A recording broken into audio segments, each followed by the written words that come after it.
Le soleil matinal projetait une douce lueur sur la plage de Siesta Key, ses rayons dansant sur les eaux turquoises du golfe du Mexique. Elena Nena marchait pieds nus sur le sable blanc et fin, sentant chaque grain entre ses orteils tandis que les souvenirs envahissaient son esprit. À 48 ans, le visage de l'ancienne biologiste marine portait les stigmates d'une décennie de deuil, de fines rides autour de ses yeux, autrefois étincelantes de curiosité scientifique, désormais atténuées par des années d'incertitude et de perte. 10 ans ou une décennie depuis que son mari Daniel et sa fille de 14 ans, Kona, avaient disparu sous ces mêmes eaux. Le temps aujourd'hui était étrangement similaire, ciel dégagé, brise légère, visibilité parfaite tout comme ce jour fatidique où sa famille était partie plonger et n'était jamais revenue. Elena marqua une pause, fermant les yeux tandis que les souvenirs la submergeaient comme la marée lui clapotant aux chevilles. Elle ressentait encore la terreur glacée qui s'était installée dans son ventre ce jour-là, en attendant sur leur bateau affrété. Une heure s'est transformée en 2, puis 3. Les bouteilles d'oxygène qu'il transportait ne tiendraient pas aussi longtemps. Quelque chose clochait, se souvenait-elle avoir pensé. Tu avais promis de toujours revenir, murmura Elena au vent, se remémorant le sourire confiant de Daniel ce matin-là. Tu es toujours revenu avant. Daniel Rivera n'était pas un amateur, c'était un plongeur professionnel fort de plus de 20 ans d'expérience. Il avait travaillé comme plongeur sauveteur, sauvé d'innombrables vies et même été consultant pour des tournages de films sous-marins dans des endroits dangereux. Il n'y avait aucun courant ni aucune condition qu'il ne puisse maîtriser. Kona, bien que jeune, s'entraînait avec son père depuis l'âge de 8 ans, elle était, comme lui, une plongeuse naturelle. Elena se souvenait de l'appel frénétique qu'elle avait lancé aux gardes-côtes, de l'opération de recherche immédiate qui avait mobilisé bateaux, hélicoptères et plongeurs. Ils avaient ratissé le golfe pendant des jours, mais aucune trace de Daniel ou de Kona n'avait été retrouvée, ni équipement, ni signe de lutte, rien.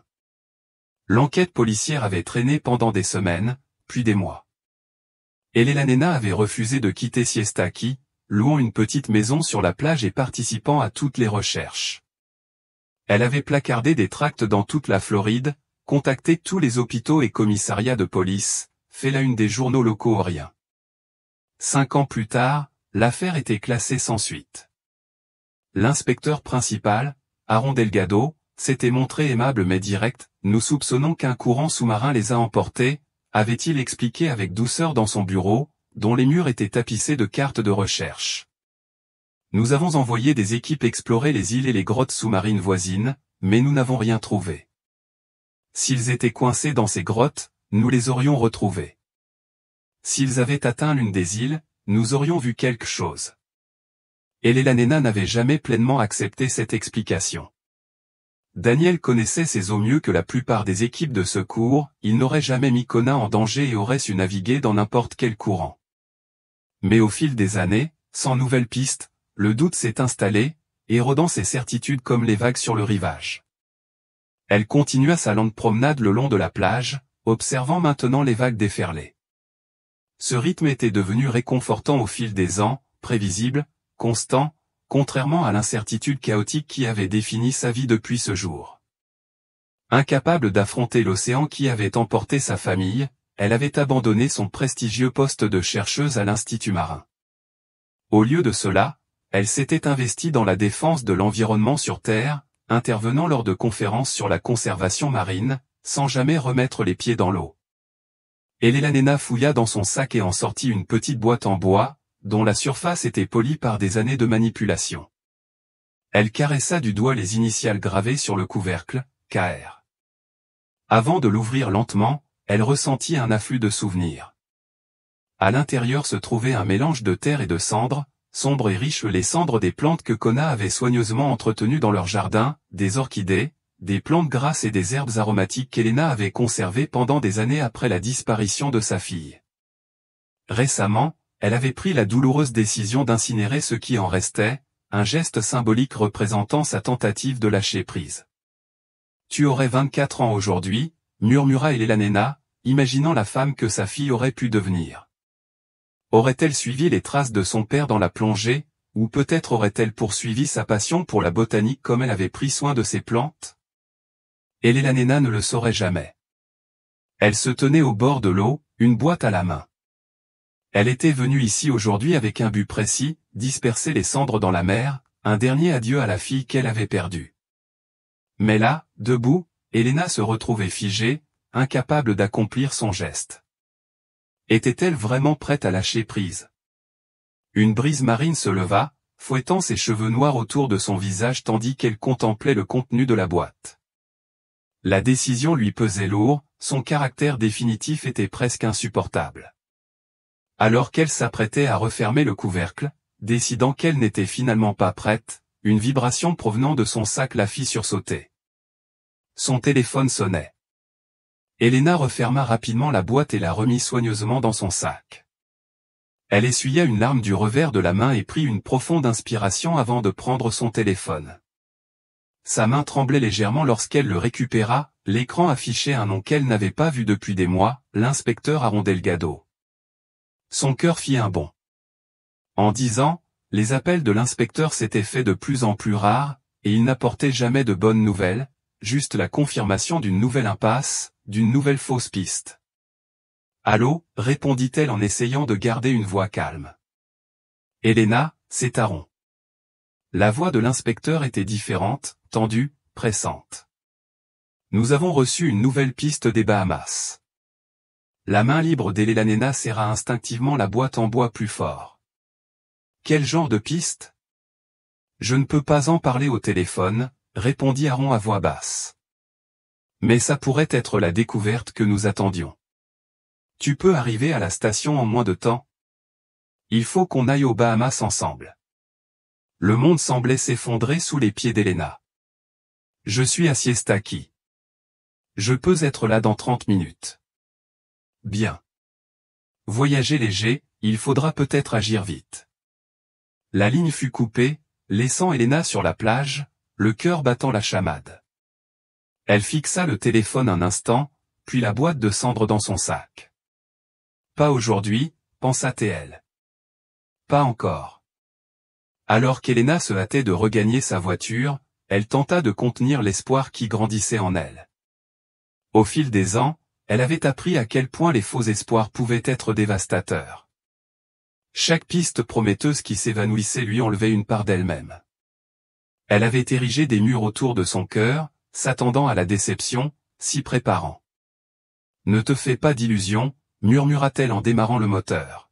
« Ne sois prête à rien, encore une fois. » Mais malgré ses auto-réprimandes, Elena ne parvenait pas à arrêter ses pensées. Que avait-il trouvé aux Bahamas? Pourquoi Aron ne pouvait-il pas en discuter au téléphone? Pourquoi cette urgence? Le trajet jusqu'au commissariat se déroula dans un flou de feux de circulation et de clignotants, ses pensées trop fortes pour saisir le trajet. Arrivée sur le parking, les mains agrippées au volant, elle dut prendre un moment pour se ressaisir, respirer profondément, gérer ses attentes, se préparer à la déception. À l'intérieur du commissariat, l'inspecteur Aron Delgado l'attendait dans le hall. À 55 ans, l'inspecteur avait visiblement vieilli depuis qu'il avait pris en charge l'affaire de sa famille. Ses cheveux autrefois poivre et sel étaient maintenant presque entièrement gris, et ses yeux étaient marqués de rides profondes. Mais ce jour-là, ses yeux exprimaient quelque chose qu'Elena n'avait pas vu depuis des années, l'excitation. « Elena » dit-il en la rejoignant à mi-chemin du hall. « Merci d'être venue si vite. »« Que se passe-t-il, Aron ? » « Que as-tu trouvé ?» demanda-t-elle, incapable de se contenir. Aron jeta un coup d'œil autour de la gare animée. « Pas ici. Suivez-moi. » Il la conduisit dans une petite salle de conférence et ferma la porte derrière eux. À l'intérieur, une carte des Bahamas était étalée sur la table, et un jeune officier qu'Elena ne reconnut pas tapait rapidement sur un ordinateur portable. « Voici l'agent Martinez », présenta brièvement Aron. « Il vient avec nous. » Elena fit un signe de tête à l'officier, mais se tourna aussitôt vers Aron. « Dites-moi ce qui se passe, s'il vous plaît. » Aron lui tira une chaise. « La police des Bahamas nous a contactés ce matin. Un pêcheur local a trouvé une bouteille contenant un message qui, selon eux, pourrait provenir de votre fille. » Elena s'affaissa sur sa chaise, les genoux soudainement faibles. De Kona? Après tout ce temps? On n'en est pas encore sûr. C'est pourquoi il faut qu'on arrive aux Bahamas au plus vite. Aaron s'appuya contre la table. J'ai prévu qu'on prenne un hydravion. C'est le plus rapide, on sera là dans moins d'1 heure. Un hydravion? Mais... Je sais que c'est soudain, dit Aaron d'une voix plus douce. Mais si ce message est authentique, le temps pourrait être compté. Le pêcheur nous attend au commissariat de Nassau. Elena regarda Aaron, puis la carte, puis à nouveau. Quand partons-nous? Tout de suite, si tu es prêt. Elena repensa à la boîte dans son sac l'adieu qu'elle s'apprêtait à lui faire 1 heure plus tôt. Maintenant, tout avait changé. Oui, dit-elle en se levant. Je suis prête. En moins de 20 minutes, Elena embarqua à bord d'un élégant hydravion dans une petite marina, Aaron et l'officier Martinez derrière elle. Alors que les moteurs rugissaient et que l'avion commençait à frôler la surface de l'eau, Aaron lui fit part du peu qu'il savait. Le pêcheur s'appelle Leo Cartwright, cria-t-il par-dessus le bruit du moteur. Il a trouvé la bouteille tôt ce matin en préparant une partie de pêche. Elena hocha la tête, le cœur battant à tout rompre, mêlé d'espoir et de peur. Tandis que l'hydravion s'élevait, elle serra son sac la boîte en bois contenant les cendres et murmura, cette fois, il faut que j'y croie. J'ai reconnu les noms dans le message et je nous ai immédiatement contactés via Interpol. Ils sont sûrs que Kona et Daniel y sont mentionnés. Aaron a hoché la tête. Ils ont mentionné Kona. On en saura plus quand on le verra de nos propres yeux. Alors que l'hydravion s'élevait, Elena contemplait les eaux du golfe en contrebas, s'étendant à perte de vue. Quelque part sous ces vagues, elle avait perdu sa famille et maintenant, chose incroyable, il y avait une chance qu'il ne soit finalement pas perdu. Le vol pour les Bahamas dura 45 minutes, le temps étant heureusement clair, permettant un voyage sans encombre. À l'approche de Nassau, l'estomac d'Elena se serra d'impatience et de peur. Ce qui les attendait là-bas allait changer à jamais le cours de sa vie, pour le meilleur et pour le pire. L'hydravion atterrit sur les eaux cristallines du port de Nassau, projetant des ondulations sur la surface turquoise. Alors qu'il roulait vers le quai, Elena aperçut un petit groupe qui attendait, 3 personnes en uniformes officiels et un homme d'âge mûr en tenue de pêche usée, le visage buriné ombragé par une casquette délavée. Une fois qu'ils eurent accosté et débarqué, un homme de grande taille, vêtu d'un uniforme impeccable de la police bahamienne, s'avança. « Inspecteur Delgado ? Je suis l'agent James Wilson. Nous nous sommes parlé au téléphone. » Aaron lui serra la main. « Merci d'avoir patienté, agent Wilson. Ici Elena Rivera et l'agent Martinez. » L'officier Wilson fit un signe de tête respectueux à Elena. « Madame Rivera, je comprends que ce soit une période extrêmement difficile pour vous. Nous ferons tout notre possible pour vous aider. » Merci, dit Elena, son regard se posant déjà sur le vieux pêcheur légèrement à l'écart des fonctionnaires. L'agent Wilson suivit son regard. Voici monsieur Leo Cartwright, le pêcheur qui a trouvé la bouteille. Il fit signe à l'homme de s'avancer. Leo Cartwright s'approcha lentement, ôtant sa casquette et se tenant devant Elena. Son visage était profondément bronzé et ridé par des décennies d'exposition au soleil, ses mains étaient calleuses et fortes. « Madame, dit-il en hochant la tête, sa voix portant le ton caractéristique des îles Bahamas, j'espère que ce que j'ai trouvé vous apportera un peu de paix. » Merci, monsieur Cartwright, répondit Elena d'une voix à peine plus forte qu'un murmure. L'agent Wilson fit un geste vers un véhicule de police qui l'attendait. Nous devrions poursuivre cette enquête au poste. La bouteille et son contenu sont conservés comme preuve. Le trajet jusqu'au commissariat fut court, même si chaque minute parut une éternité à Elena. Son esprit s'emballa, que pouvait bien contenir le message? Quel âge avait-il? Kona et Daniel étaient-ils encore en vie après tout ce temps? Au poste, ils furent conduits dans une petite salle de conférence où un autre officier attendait, un sac de preuves sur la table. À l'intérieur se trouvait une bouteille en verre transparent, dont la surface était légèrement voilée par le temps passé dans l'océan, et un morceau de papier roulé était visible à l'intérieur. L'officier Wilson s'est tourné vers Monsieur Cartwright. Pourriez-vous expliquer au détective Delgado et à Madame Rivera exactement où et quand vous avez trouvé cela? Le pêcheur hocha la tête. J'étais à Shrewd Quito ce matin, juste avant le lever du soleil. Je préparais mon bateau pour la pêche du jour quand j'ai remarqué la bouteille échouée sur le rivage. Elle a attiré mon attention car elle était si propre pas comme la plupart des déchets. Quand je l'ai ramassée et que j'ai vu qu'il y avait un message à l'intérieur, j'ai été intrigué. Il a haussé les épaules. Je l'ai ouverte et j'ai lu ce qui était écrit. Quand j'ai vu que c'était un appel à l'aide, je l'ai apporté directement à la police.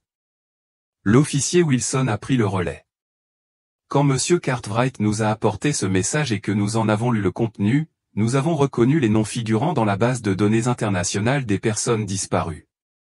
Nous avons immédiatement contacté Interpol, ce qui nous a conduit à votre service, inspecteur Delgado. Aaron hocha la tête. Nous vous remercions de votre rapidité. Pouvons-nous consulter le message maintenant? Le papier était humide mais intact, une page arrachée à ce qui semblait être un carnet de plongée, celui que Daniel utilisait religieusement pour consigner ses aventures sous-marines. Tandis que l'agent Wilson l'étalait soigneusement sur la table, Helena en eut le souffle coupé. L'écriture était indubitable, légèrement penchée, avec des boucles caractéristiques sur les Y et les G. C'est l'écriture de Kona, murmura-t-elle, les doigts flottant à quelques centimètres du papier. C'est bien celle de ma fille. Aaron posa une main de soutien sur son épaule tandis qu'elle commençait à lire. À celui qui trouvera ceci, je m'appelle Kona Rivera. Mon père, Daniel, et moi sommes bloqués sur une île quelque part aux Bahamas. Nous plongions près de la Floride lorsque nous nous sommes perdus. Nous ne connaissons pas le nom de cet endroit, mais il y a des rochers rouges sur la rive sud et une baie en forme de fer à cheval à l'ouest. Il y a des gens malhonnêtes ici qui vendent de la drogue, ils ne savent pas que j'écris ceci. S'il vous plaît, envoyez de l'aide. Nous sommes ici depuis des années. Les yeux d'Helena se remplirent de larmes lorsqu'elle atteignit le dernier paragraphe. Maman, si par hasard ou par miracle tu lis ceci, papa regarde toujours les étoiles même si je ne peux pas les voir en bas. Kona avait signé son nom, suivi d'un post-scriptum partiellement maculé par l'eau, le voyant rouge ne clignote que le jeudi. Les deux derniers mots étaient à peine lisibles, mais Helena distinguait, jeudi, à travers les taches. Les policiers confirmèrent leur décision.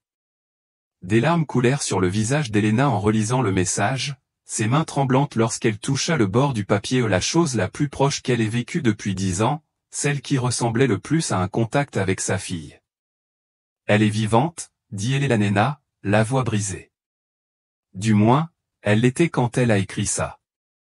Elle leva les yeux vers Aaron, l'espoir mêlé à la peur. Mais que veut-elle dire par son père?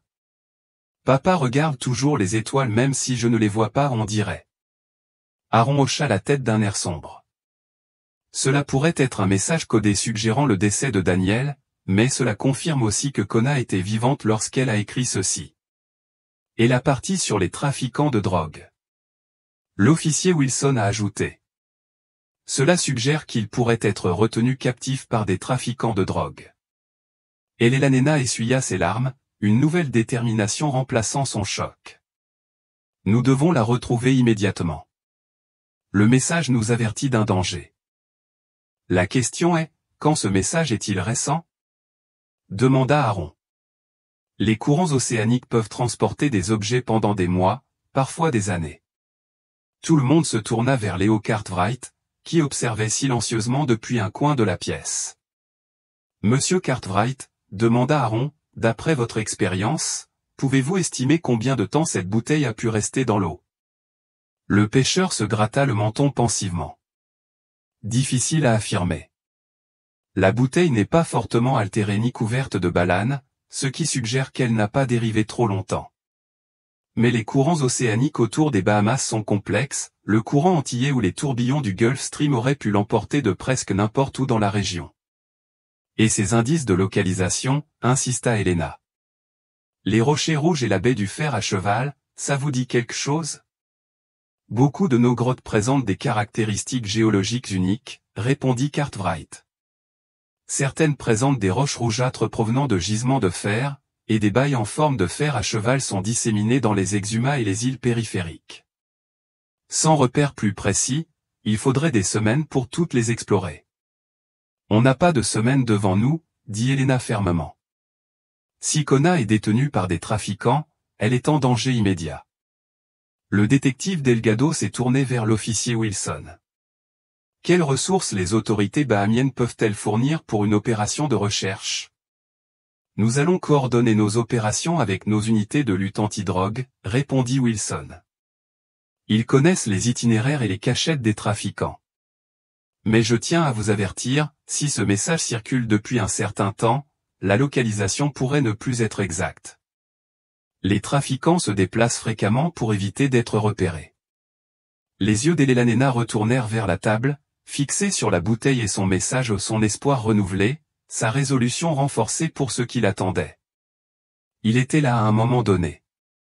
Cette même semaine, un nom a commencé à émerger dans les coulisses de l'enquête, Arlindo Lacerda, frère d'un des anciens propriétaires de la scierie.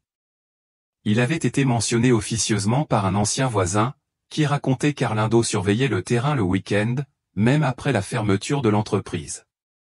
Il était décrit comme réservé, peu enclin aux enfants et aux comportements distants. Il s'avère qu'Arlindo Lacerda n'a jamais été interrogé par la police en 1991.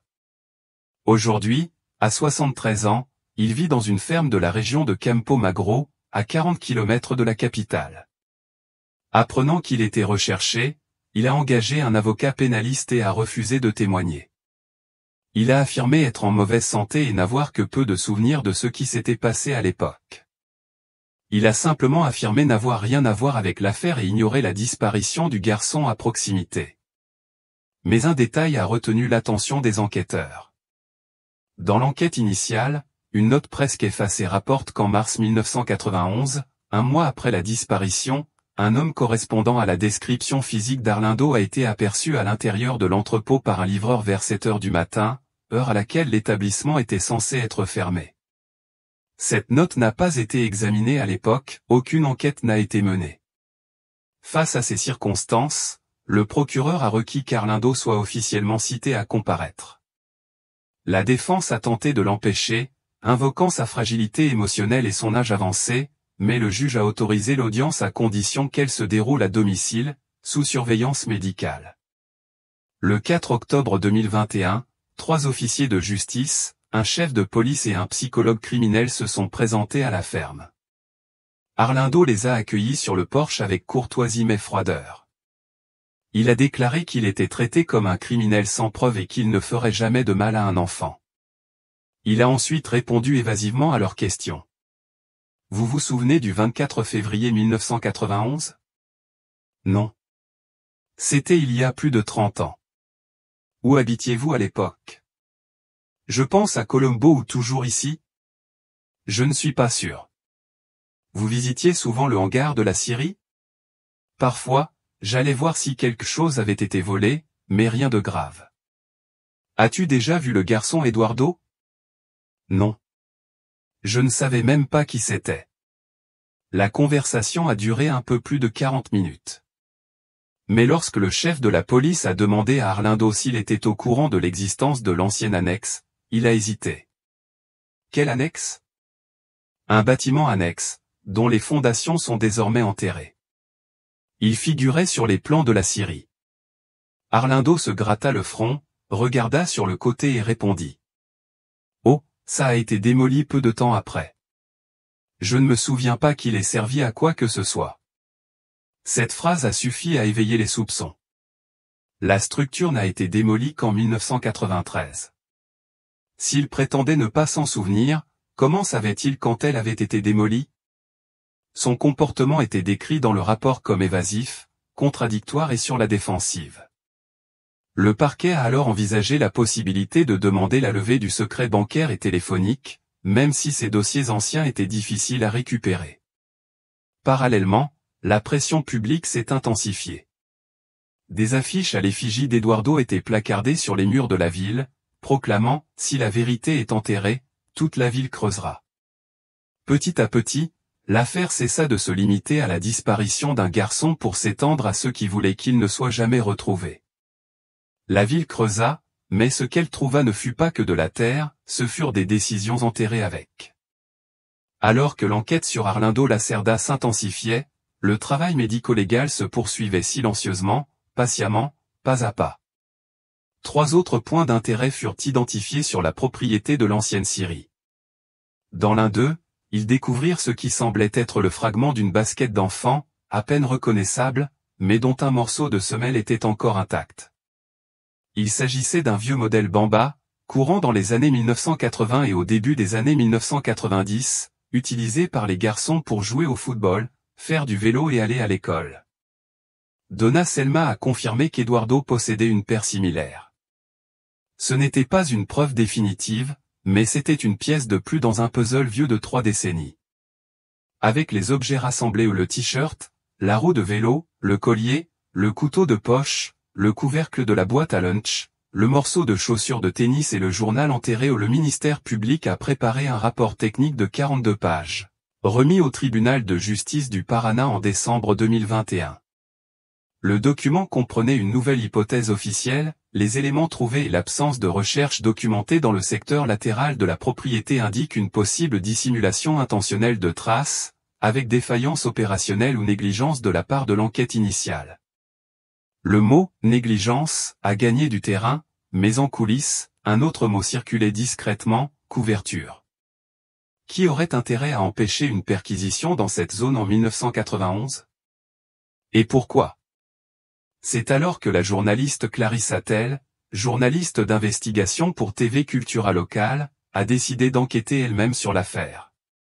Elle a épluché les archives publiques, interrogé d'anciens employés de l'entreprise forestière et contacté un ancien avocat qui avait travaillé sur le procès des frères Lacerda dans les années 1990. Selon cet avocat, des tensions existaient à l'époque entre les frères, en raison d'un incident interne impliquant une plainte anonyme pour usage abusif de la propriété pour stockage illégal de documents. L'affaire a été classée en 1992, et le contenu de la plainte a disparu du système informatique du tribunal de Curitiba, apparemment en raison de la perte de documents. Mais une phrase écrite sur un vieux papier, conservé par l'avocat lui-même, attira l'attention de Clarissa. Elle était écrite au stylo, à côté d'une date, vérifier le cas du garçon du coin, éviter toute exposition. La date était mars 1991. Clarissa apporta le papier au commissariat. Le responsable de la nouvelle phase de l'affaire ne fit aucun commentaire officiel, mais confirma à la presse quelques jours plus tard qu'une éventuelle ingérence extérieure dans l'enquête initiale était en cours d'évaluation. Dans le quartier de Santa Candida, les réactions ont été mitigées. Certains résidents plus âgés voulaient oublier, d'autres exigeaient des explications publiques. Et certains ont aussi tenté de protéger Arlindo, comme Madame Audet, 83 ans, sa voisine d'enfance. Arlindo a toujours été réservé, mais il n'a jamais fait de mal à personne. C'est parce qu'il cherche un coupable, c'est tout. Mais la question la plus importante demeurait, où était le corps? L'absence de restes humains rendait la situation encore plus pénible.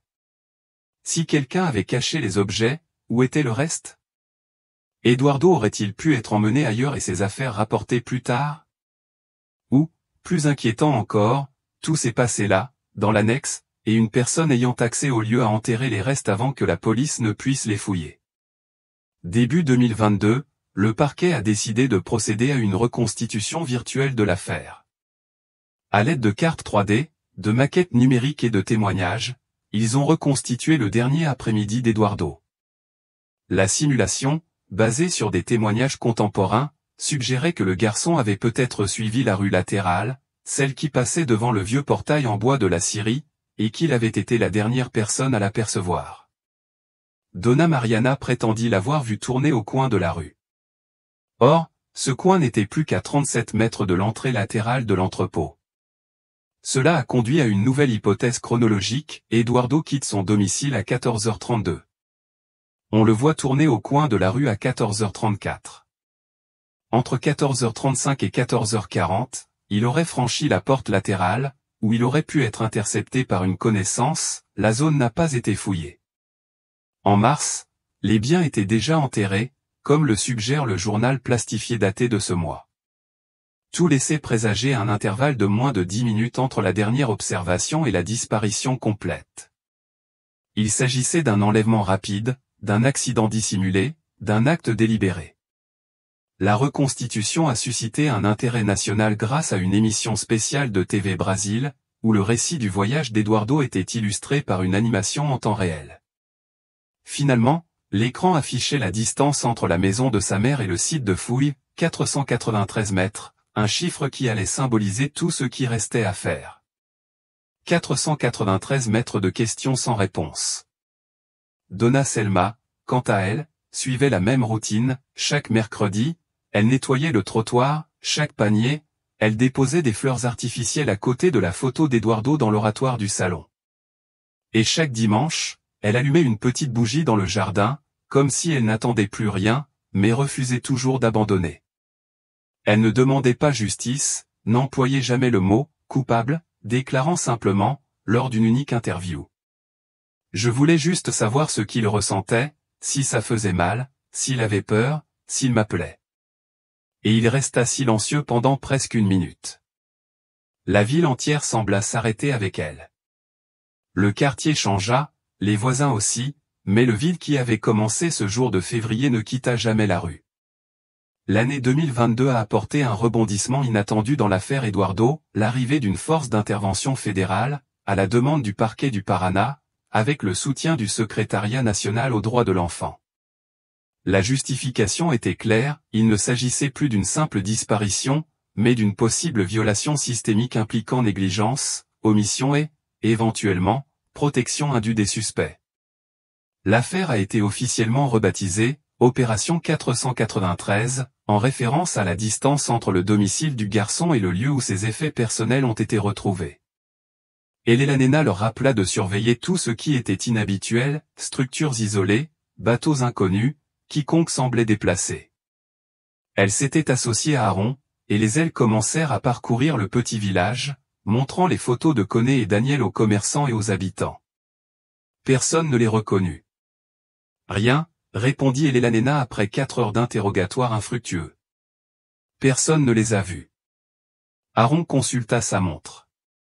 Les autres signalent la même chose. Regroupons-nous au quai. Les différentes équipes se rassemblèrent au point de rendez-vous, tout avec la même déception, aucun signe de Coné ni de Daniel, et aucun signe de reconnaissance de la part des habitants. Le soleil commençait à descendre vers l'horizon, projetant une lueur dorée sur l'eau. Et maintenant, demanda Elena, la frustration perçant sa voix. Aaron étudia la carte marine qu'ils avaient apportée. Il faut décider, au nord ou au sud d'ici. Léo Cartwright était arrivé en bateau pendant leur prospection et s'était joint à la discussion. Le sud me semble plus logique, affirma le vieux pêcheur. Cela nous mènerait vers le Suerca, où j'ai trouvé la bouteille. Elena Nena hocha la tête, la logique faisant écho à son instinct. Vers le sud, alors. Alors qu'elles s'apprêtaient à embarquer sur leurs embarcations respectives, Elena Nena marqua une pause, quelque chose attira son attention dans le sable près du bord de l'eau. Elle se pencha et en essuya la couche superficielle, révélant ce qui semblait être une petite perle colorée partiellement enfouie. D'une main tremblante, elle la déterra entièrement, un bracelet de cheville fait main, orné de perles bleues et turquoises caractéristiques. Elena sentit son souffle se bloquer. « Aaron » cria-t-elle d'un ton pressant. « Regarde ça. » L'inspecteur se précipita. Elena brandit le bracelet, les mains tremblantes, et dit « C'était celui de Coné. » Elle l'avait fabriqué elle-même à 13 ans. Elle le portait le jour de leur disparition. Aaron prit le bracelet et l'examina attentivement. « Tu en es sûr ? Cela fait 10 ans, et il pourrait appartenir à n'importe qui. »« J'en suis sûr, » insista Elena Nena. « Regardez le motif, bleu, turquoise, bleu, deux turquoises. » Elle l'a conçu pour ressembler à des vagues. Elle le portait ce jour-là. Aaron étudia son visage, reconnaissant l'absolue certitude dans son expression. D'accord, mais c'est étrange qu'un bracelet vieux de 10 ans soit encore là, à moitié enfoui dans le sable. Elena scruta la plage, le regard soudain attentif aux moindres détails. Elle remarqua une petite structure en retrait du rivage, une cabane délabrée au toit de chaume, presque cachée parmi les palmiers. « Et ce bâtiment ?» demanda-t-elle en pointant du doigt. Aaron suivit son regard. « Allons voir ça, mais avec précaution. » Ils s'approchèrent prudemment de la cabane, Aaron faisant signe à 2 de ses officiers de faire le tour par l'arrière. Arrivé à la porte, Aaron frappa fermement. Aucune réponse. L'un des officiers regarda par une petite fenêtre poussiéreuse. Il fait sombre à l'intérieur, mais je distingue ce qui ressemble à des piles de cartons et de sacs. On dirait que personne n'habite ici, on dirait plutôt que c'est un entrepôt. Aaron échangea un regard avec son équipe. Nous n'avons aucun motif valable pour entrer sans autorisation. Voyons si nous pouvons trouver le propriétaire ou quelqu'un qui connaît cet endroit. Alors qu'il s'éloignait de la cabane, Elena remarqua du coin de l'œil un mouvement. Un adolescent d'à accent grave peine 16 ans s'approchait, casque sur les oreilles, apparemment inconscient de leur présence. Lorsqu'il leva les yeux et aperçut le groupe d'agents, il se figea un instant, puis se retourna et s'élança dans la direction opposée. « Arrêtez !» « Police !» cria Aaron, se lançant immédiatement à sa poursuite. Le garçon était étonnamment rapide, il filait entre les palmiers et sautait par-dessus les branches tombées avec l'agilité de quelqu'un qui connaissait bien le terrain. Il jeta un coup d'œil par-dessus son épaule en courant, ce qui lui coûta la vie, son pied se prit dans une racine nue, le faisant tomber au sol. Avant qu'il puisse se relever, Aaron et un autre officier l'avaient rejoint. Ils l'aidèrent à se relever, mais maintinrent fermement ses bras. « Pourquoi as-tu couru ?» demanda Aaron, légèrement essoufflé. Le garçon secoua la tête, refusant de les regarder dans les yeux. « Je n'ai rien fait. J'avais juste peur. »« Vous êtes flic, non ? » ?»« Nous cherchons des informations sur cette cabane, » dit Aaron en désignant la structure. « Savez-vous à qui elle appartient ? » ?»« Je n'ai jamais vu ça, » marmonna le garçon, évitant toujours le contact visuel. « Je ne sais rien de cette cabane. » L'expression d'Aaron se durcit. « Alors pourquoi marchais-tu droit vers elle, une clé à la main ?» Les yeux du garçon s'écarquillèrent de surprise. Pendant la poursuite, il n'avait pas remarqué qu'il tenait encore une grosse clé en métal. « Fouillez-le » ordonna Aaron à ses officiers. Malgré les protestations du garçon, ils n'ont rien trouvé d'autre d'intéressant dans ses poches. Aaron brandit la clé. « Retournons à la cabane et voyons si ça nous va, d'accord ?»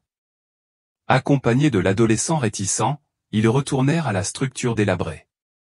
Aaron inséra la clé dans la serrure rouillée et, avec un grincement, la tourna. La porte s'ouvrit en grinçant, révélant l'intérieur sombre. « On dirait que tu savais quelque chose sur cette cabane après tout, » dit Aaron au garçon, qui semblait maintenant vraiment effrayé. Alors que la porte s'ouvrait, une odeur de moisi, de bois humide et d'autres choses, de produits chimiques, s'échappa. Aaron fit signe aux policiers d'entrer en premier, tout en maintenant le bras du garçon. Elena la suivait de près, le cœur battant à tout rompre. À l'intérieur, la cabane était plus grande qu'il n'y paraissait de l'extérieur, remplie de caisses en bois et de sacs de jute empilés presque jusqu'au plafond. L'un des agents alluma une lampe de poche, éclairant l'intérieur poussiéreux. « Vérifie les caisses » ordonna Aaron, tout en retenant l'adolescent de plus en plus agité. Un agent ouvrit la caisse en bois la plus proche. « Des noix de coco » annonça-t-il, révélant des dizaines de fruits bruns serrés les uns contre les autres. Un autre ouvrit un des sacs en toile de jute. On dirait des roches coralliennes, des sortes d'échantillons minéraux. Aaron plissa les yeux, examinant l'espace de rangement exigu. Continuez à chercher. Il y a quelque chose qui cloche. Tandis que les agents poursuivaient leur inspection, Aaron reporta son attention sur le garçon tremblant. « Comment t'appelles-tu » ? « Miguel » murmura le garçon, les yeux scrutant la cabane.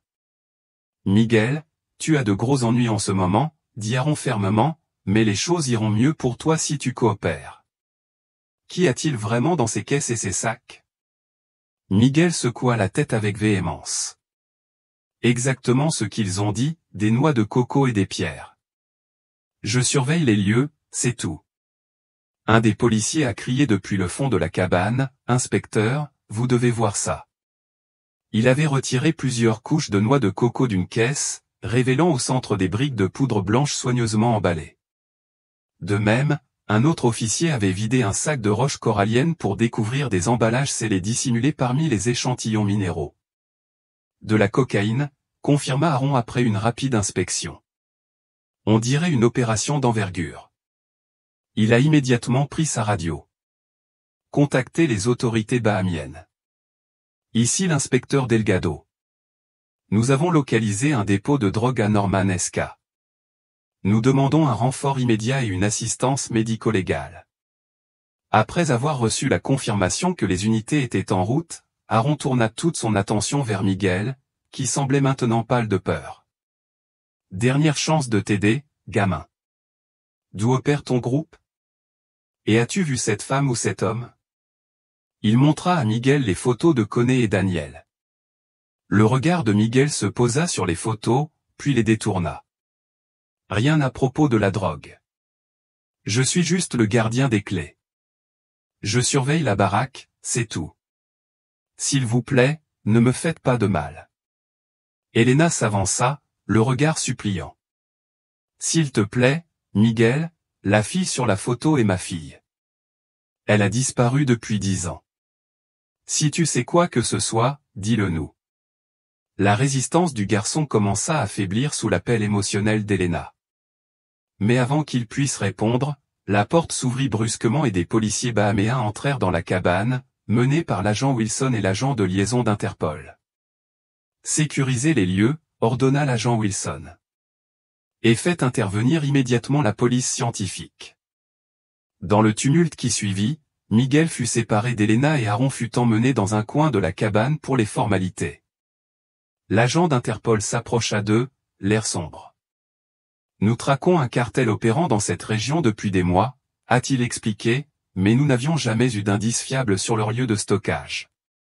Cela pourrait être la percée dont nous avions besoin. Et ma fille, insista Elena. Pourrait-elle être liée à cette opération? C'est possible, reconnut l'agent d'Interpol. Les groupes de trafiquants de drogue utilisent parfois des individus kidnappés pour le travail forcé. Si votre fille et votre mari ont découvert leur opération il y a 10 ans. Le visage d'Elena pâlit à cette implication. L'agent Wilson les rejoignit, ayant entendu. Nous avons séparé le garçon des autres. Il semble suffisamment effrayé pour être disposé à parler, surtout si nous faisons preuve d'indulgence. Laisse-moi essayer, suggéra Elena. Ce n'est qu'un enfant, et il a semblé réagir quand j'ai mentionné Coné. Après une brève discussion, les policiers ont accepté qu'Elena et Aaron interrogent Miguel en présence de l'agent Wilson. Ils se sont installés dans un coin plus calme de la cabane, loin de l'agitation de la collecte de preuves.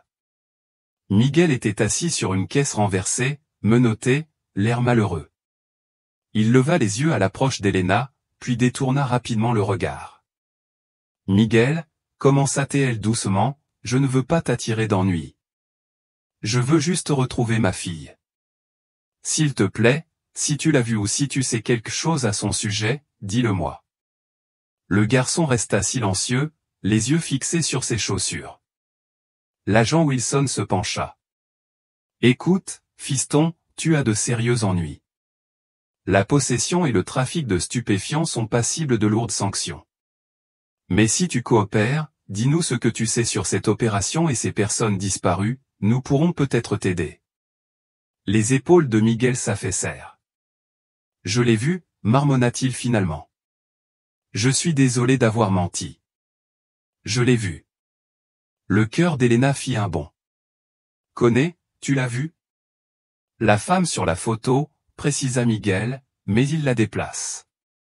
Il bouge sans arrêt, il ne reste jamais trop longtemps au même endroit. Quand l'as-tu vu pour la dernière fois, insista Aaron. Il y a quelques mois, peut-être, répondit Miguel en haussant les épaules. On ne me dit pas grand-chose. Je suis juste un guetteur. Elena sortit la photo de Daniel. Et lui? Tu as vu cet homme aussi? L'expression de Miguel changea subtilement, une lueur de reconnaissance vite réprimée. Il hésita avant de répondre. Non, je ne crois pas. Aaron comprit son hésitation. Miguel, on voit bien quand tu mens. Que sais-tu de cet homme? Le garçon s'agita, évitant leur regard. Après un long moment de silence, il parla enfin, d'une voix à peine audible. C'est moi et mon ami qui l'avons enterré il y a 3 ans. Elena sentit le sang la quitter. Tu l'as enterré? Tu dis qu'il est mort? Miguel acquiesça à contre-cœur. Il travaillait pour le cartel, mais il les a trahis. Le patron a découvert qu'il essayait de glisser un message de sauvetage dans l'une des livraisons, pas celle contenant de la drogue, mais les véritables minéraux qu'ils vendent au marché. Ils l'ont exécuté sur le champ. Elena s'effondra sur une caisse à proximité, ses jambes ne pouvant plus la soutenir. La confirmation de ce qu'elle craignait ou ce que le message énigmatique de Coney lui avait suggéré la frappa comme un coup dur. Daniel était parti. Il était parti depuis des années, alors qu'elle continuait d'espérer. Où l'as-tu enterré? Réussit-elle à demander malgré son chagrin. Miguel a pointé la mère du doigt. On ne l'a pas enterré sur la terre ferme. Le patron nous a fait attacher des pierres à ses jambes et le jeter dans l'eau profonde. Il a dit que comme ça, personne ne le retrouverait jamais. Aaron posa une main réconfortante sur l'épaule d'Elena, qui peinait à assimiler cette information bouleversante. Tu te souviens où exactement? Le garçon secoua la tête. C'était la nuit, quelque part près d'une des grottes extérieures. Je ne saurais pas te dire laquelle. L'agent Wilson intervient alors. Miguel, il faut savoir où ils retiennent cette femme. La vie de Coney est en jeu. Miguel avait l'air vraiment effrayé. Je ne sais pas exactement. Il se déplace. Il hésita. Il y a quelque chose de spécial avec le jeudi. C'est le jour des gros transferts. Elena releva brusquement la tête. Le voyant rouge ne clignote que le jeudi, cita-t-elle un extrait du message de Coney. Oui, acquiesça Miguel. Ils utilisent des feux rouges pour signaler les bateaux qui arrivent avec des marchandises. C'est comme un code. Ils ne le font que le jeudi, quand les gardes-côtes patrouillent de l'autre côté des îles. Aaron échangea un regard significatif avec l'agent Wilson. On est jeudi. Il faut qu'on bouge. L'agent Wilson acquiesça, prenant déjà sa radio pour informer son équipe. Tandis que la police bahamienne emmenait Miguel pour une procédure officielle, Aaron se tourna vers Elena, inquiet de son état émotionnel après la terrible nouvelle concernant Daniel. Elena, tu devrais peut-être retourner à Nassau avec le prochain transport. Cette opération pourrait devenir dangereuse, et tu viens d'apprendre une nouvelle traumatisante. Elena essuya ses larmes, une détermination nouvelle durcissant son visage. Je cherche depuis 10 ans, Aaron. Je ne m'arrêterai pas maintenant, pas alors que nous sommes si proches. Coney est toujours là. Elle a besoin de moi. Le feu rouge et Horseshoe Bay, poursuivit-elle, se concentrant sur les indices plutôt que sur son chagrin. L'aéroport Maya ici, sur Normanesque et Horseshoe Bay a la forme d'un fer à cheval. Serait-ce ce que Coney voulait dire? Aaron réfléchit. C'est possible. Allons voir ça avant la nuit. Alors qu'il s'apprêtait à quitter la cabane, Elena jeta un dernier regard à l'endroit où elle avait enfin appris le sort de son mari. Elle ferait son deuil plus tard, sa fille avait besoin d'elle, et cette fois, Elena ne faillirait pas. La lumière dorée de la fin d'après-midi baignait Normanesque d'une douce lueur tandis qu'Elena, Aaron et la force opérationnelle interarmée se dirigeaient vers l'aéroport Maya. La petite piste d'atterrissage, aménagée le long d'une baille naturellement incurvée qui, vue d'en haut, ressemblait véritablement à un fer à cheval, accueillait des avions privés et quelques charters. La voilà, confirma Aaron en approchant. C'est vraiment une baie en forme de fer à cheval. Le quartier était relativement calme, quelques touristes parcourant une petite boutique de souvenirs près de la piste d'atterrissage, quelques ouvriers d'entretien s'occupant d'un avion privé, mais sinon peu d'activité. L'agent Wilson a organisé son équipe, postant des agents à des points d'observation discrets autour du périmètre. Nous assurerons la surveillance depuis ces emplacements, a-t-il expliqué en désignant des points sur une carte hâtivement dessinée. En cas d'activité inhabituelle ou si nous repérons un feu rouge après la tombée de la nuit, nous pourrons nous regrouper rapidement. Elena fixait la baie, essayant de déchiffrer les indices du message de Coney. La baie en forme de fer à cheval correspond, mais qu'en est-il des rochers rouges dont elle a parlé? Aaron secoua la tête. Je ne vois rien de tel ici. La géologie ne correspond pas. Ils s'installèrent dans un poste d'observation caché avec une vue dégagée sur la baie et la piste d'atterrissage, se préparant à ce qui pourrait être une longue attente. Alors que le soleil commençait à descendre vers l'horizon, Elena se retrouva fascinée par les couleurs changeantes du ciel, des oranges et des rouges profonds peignant les nuages et se reflétant sur la surface de l'eau. C'est magnifique, murmura-t-elle, momentanément distraite de leur mission. Aaron hocha la tête à côté d'elle. Les Bahamas offrent des couchers de soleil parmi les plus spectaculaires que j'ai jamais vus. Alors que le soleil baissait, projetant sa lumière rougeâtre sur le paysage, Elena se redressa soudain. Aaron, regarde les rochers le long du rivage. Le détective suivit son regard. Dans la lumière du coucher de soleil, les roches calcaires, pourtant ordinaires, brillaient d'une teinte rougeâtre distincte.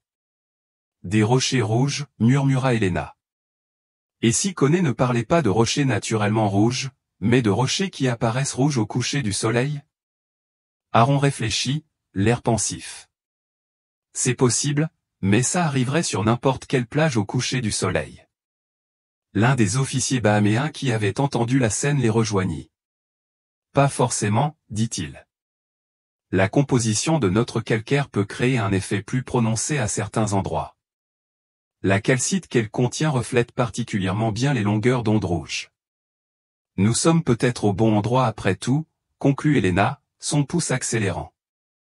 L'officier hocha la tête, puis ajouta, mais il y a une autre possibilité concernant la lumière rouge mentionnée dans le message, elle pourrait ne pas provenir d'avions du tout.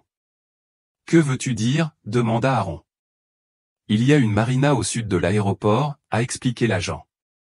Les bateaux arrivant après la tombée de la nuit utilisent souvent des feux de navigation. Le feu de bâbord est rouge. Les yeux d'Elena s'écarquillèrent. Ça y est, le voyant rouge ne clignote que le jeudi, pas pour les avions, mais pour les bateaux. Sans attendre de réponse, elle était déjà debout, se dirigeant vers la limite sud de la propriété. Aaron la suivit rapidement, demandant par radio au reste de l'équipe de rediriger leur surveillance vers la marina. La petite marina apparut alors qu'ils franchissaient une pente douce. Plusieurs bateaux étaient amarrés au quai, des petits bateaux de pêche aux bateaux de plaisance de taille moyenne. Rien ne semblait suspect au premier abord. Nous devrions maintenir notre position ici, conseilla Aaron en désignant un groupe de palmiers qui offrait à la fois un abri et une vue dégagée sur la voie navigable qui approchait. Si des bateaux arrivent avec des cargaisons de drogue, ils arriveront probablement après la tombée de la nuit. Le ciel continuait sa transition, passant des couleurs vibrantes du coucher de soleil à l'indigo profond du début de soirée.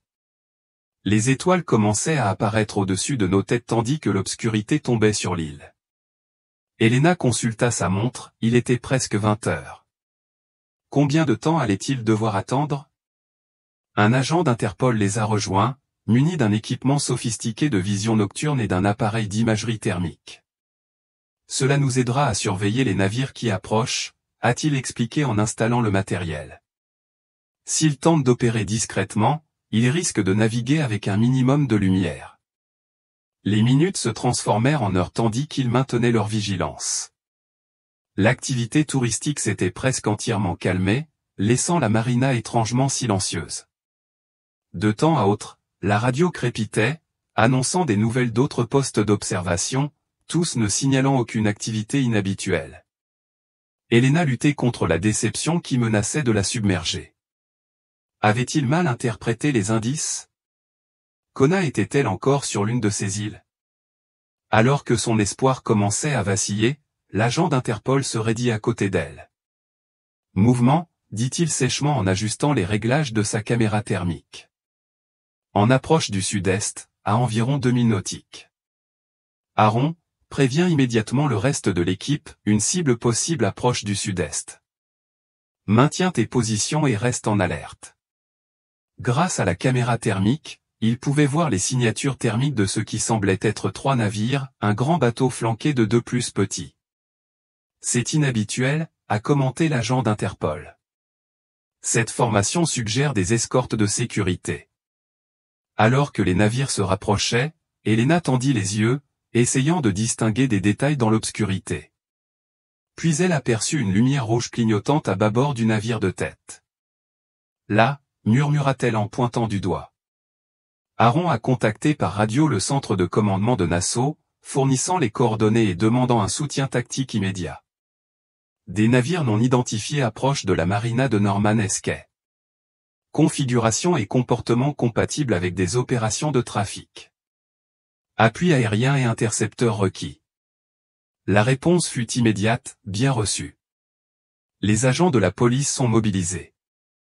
Attendre 45 minutes.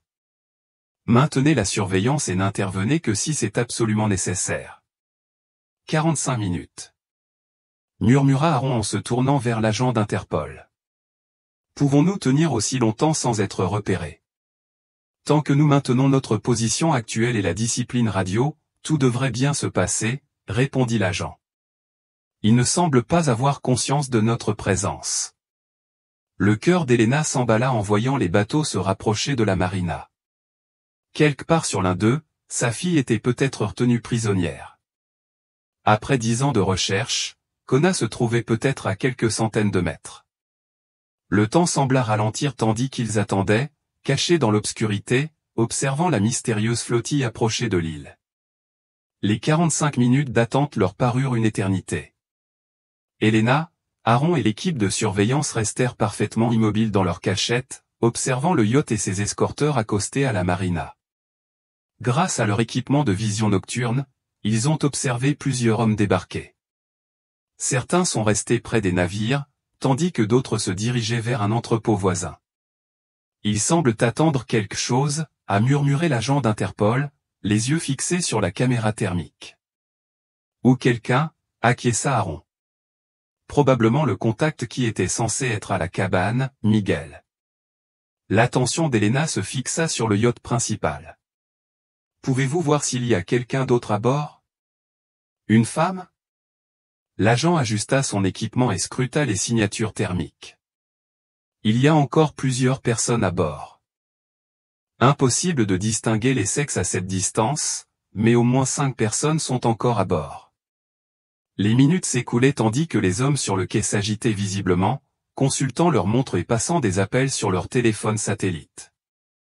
Par leurs écouteurs, Elena et Aaron entendaient les nouvelles du centre de commandement de Nassau, les équipes tactiques en approche, moteurs et lumières éteints pour maintenir l'effet de surprise.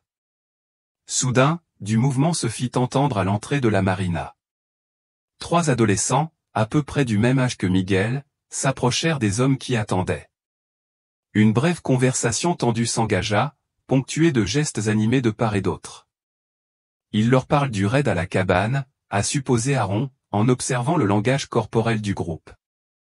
En effet, la nouvelle sembla immédiatement alarmer les hommes. Les hommes commencèrent à crier des ordres, et en quelques instants, une véritable effervescence s'installa tandis qu'ils se précipitaient vers les bateaux.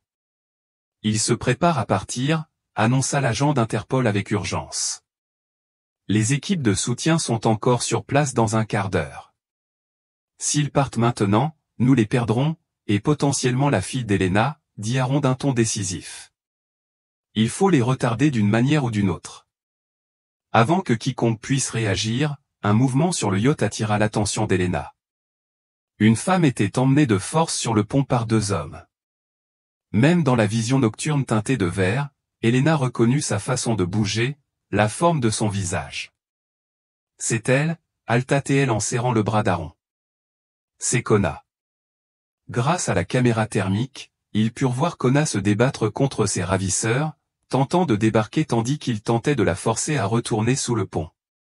Elle essaie de s'échapper, dit Elena, la voix nouée par l'émotion. Nous devons l'aider. Aaron était déjà à la radio. Cible confirmée, une otage à bord du navire principal tente de s'échapper. Les suspects se préparent à un départ immédiat. Il faut agir. La réponse du centre de commandement fut immédiate, toutes les unités convergent vers la marina. Inspecteur Delgado, maintenez votre position jusqu'à l'arrivée des équipes tactiques. Mais Elena voyait bien qu'il n'y aurait pas de temps. Les moteurs du yacht ronronnaient déjà et les petits bateaux d'escorte larguaient leurs amarres. Ils partent, s'écria-t-elle. On a hâte. Avant qu'Aaron ne puisse l'arrêter, Elena s'élança hors de leur cachette et se précipita vers les quais de la marina. Aaron jura dans sa barbe, puis fit signe au reste de l'équipe de surveillance, à l'approche. À toutes les unités, à l'approche. Le chaos s'ensuivit. Des policiers surgirent de plusieurs cachettes autour de la marina, armes au poing, hurlant des ordres. Pris par surprise, les passeurs réagirent avec panique, certains levèrent les mains en signe de reddition, d'autres sortirent leurs armes. Les premiers coups de feu furent tirés depuis l'une des plus petites embarcations, forçant les policiers à se mettre à couvert.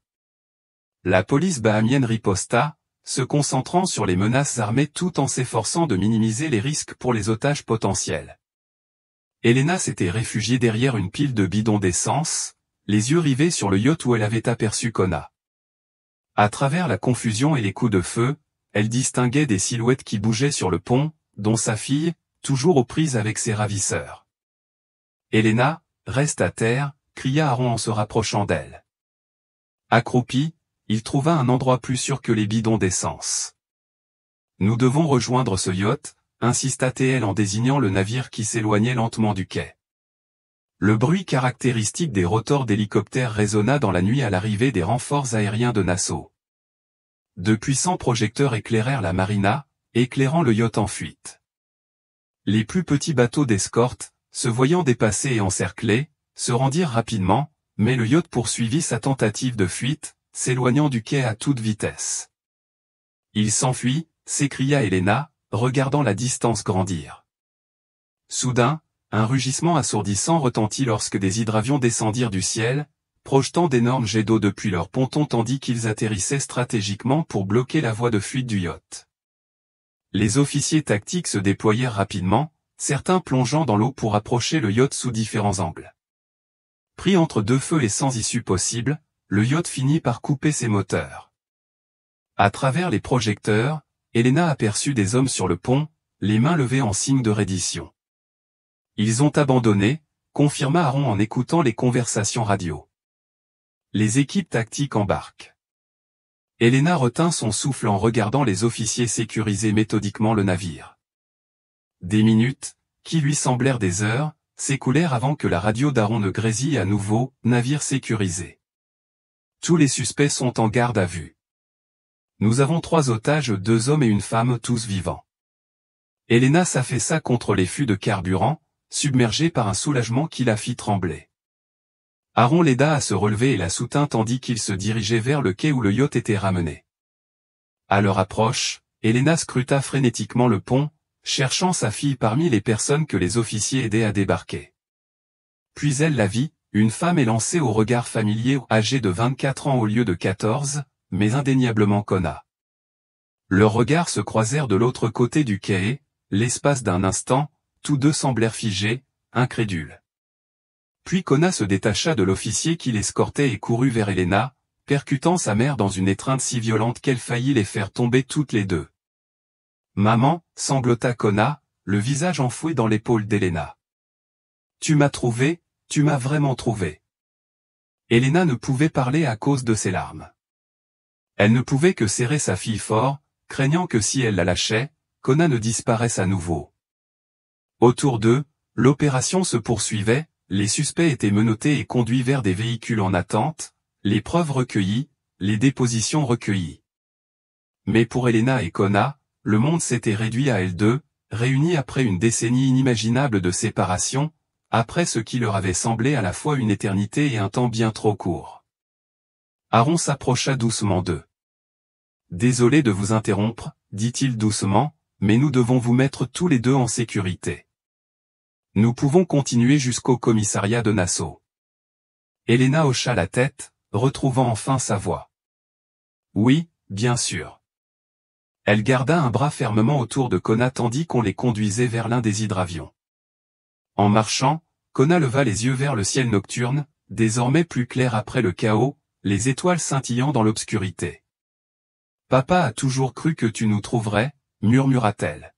« Même quand j'ai commencé à perdre espoir, il ne l'a jamais fait. » Elena serra les épaules de sa fille, ressentant à la fois la joie de leur retrouvaille et la douleur nouvelle d'une perte confirmée. « Je sais, ma chérie. Je sais. » Le voyage en hydravion jusqu'à Nassau lui sembla à la fois instantané et éternel. Elena ne pouvait détacher son regard de Kona, scrutant chaque détail du visage de sa fille, la jeune fille dont elle se souvenait, désormais transformée en jeune femme. Les changements étaient profonds, la rondeur enfantine de ses joues avait laissé place à des pommettes saillantes, ses yeux autrefois brillants exprimaient désormais une profondeur et une lassitude qui trahissaient des difficultés insurmontables pour son âge. Ils étaient assis l'un près de l'autre, les mains serrées, aucun ne souhaitant rompre le contact physique. Les mots semblaient insuffisants pour l'instant, alors ils se tenaient simplement l'un contre l'autre, le vrombissement régulier des moteurs de l'hydravion servant de toile de fond à leur retrouvaille silencieuse.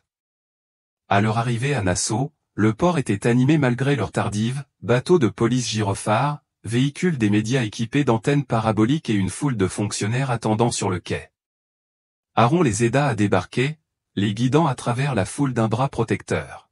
« On vous emmène directement au poste, » expliqua-t-il. « Du personnel médical vous attend pour vous examiner tous les deux, et ensuite, nous aurons besoin de vos déclarations. » Au commissariat de Nassau, Elena et Kona furent conduites dans des pièces séparées où une procédure nécessaire, expliqua Aaron, pour éviter que leurs témoignages respectifs ne soient influencés par leurs souvenirs respectifs. Elena voulut protester, insister pour ne plus être séparée de sa fille, mais sa logique comprit la nécessité. « Ce ne sera que pour un temps, » lui assura Aaron. « Et puis vous serez réunis dans une petite salle d'interrogatoire confortable. » Elena était assise en face d'Aaron et d'un agent d'Interpol. Ils lui expliquèrent la procédure à suivre, sa déclaration serait enregistrée, suivie de discussions sur la suite de l'enquête et leur retour en Floride. « Avant de commencer, » dit doucement Aaron, « je devrais vous dire ce que nous savons jusqu'à présent sur l'opération que nous venons de perturber. » Elena hocha la tête, essayant de se concentrer malgré l'épuisement émotionnel. « L'homme que nous avons arrêté sur le yacht est Rafael Tazo, » poursuivit Aaron, le chef d'un réseau de trafic de drogue opérant entre les Bahamas et la Floride depuis près de 10 ans. Depuis des décennies, explique Aaron, il a réussi à rester discret en gardant son opération relativement petite et en évitant les tactiques plus tape à accent grave l'œil des grands cartels. « Ma famille, comment s'est-elle retrouvée avec lui ?» demanda Elena d'une voix tendue. L'expression d'Aaron était pleine de compassion. « D'après les premières déclarations des personnes arrêtées, votre mari et votre fille se trouvaient tout simplement au mauvais endroit au mauvais moment. Ils plongeaient près d'une île isolée où l'organisation de Tazo effectuait un transfert. Ils ont été repérés alors qu'ils débarquaient et capturés comme témoins indésirables. » Elena ferma brièvement les yeux, frappée par la cruauté du hasard. Une décision à explorer cet endroit précis ce jour-là avait irrémédiablement changé leur vie. « Que se passe-t-il maintenant ?» demanda-t-elle. Tazo et ses complices seront accusés de multiples chefs d'accusation, trafic de drogue, enlèvement, travail forcé et, dans le cas de Daniel, meurtre, a répondu l'agent d'Interpol. Les preuves sont accablantes, et plusieurs membres de rang inférieur coopèrent déjà en échange de réduction de peine. Quant à toi et Kona, ajouta Aaron, une fois les déclarations officielles terminées, nous organiserons le retour en Floride. Kona aura besoin d'une évaluation médicale complète et probablement d'un soutien psychologique le traumatisme qu'elle a subi. Sa voix s'interrompit, sans besoin de plus de détails. Elena hocha la tête, consciente du long chemin à parcourir. Je veux l'aider comme je peux, quels que soient ses besoins. L'interview se poursuivit, et Elena racontant les événements des 2 derniers jours, la découverte de la bouteille, le déchiffrement des indices, la recherche et le raid final sur le yacht. Une fois terminé, Aaron l'escorta dans une autre pièce où Kona l'attendait. Après avoir terminé sa propre déposition, mère et fille s'embrassèrent à nouveau, la réalité de leur retrouvaille leur paraissant encore onirique. Je peux te dire ce qui s'est passé, demanda doucement Kona. À propos de papa et de tout?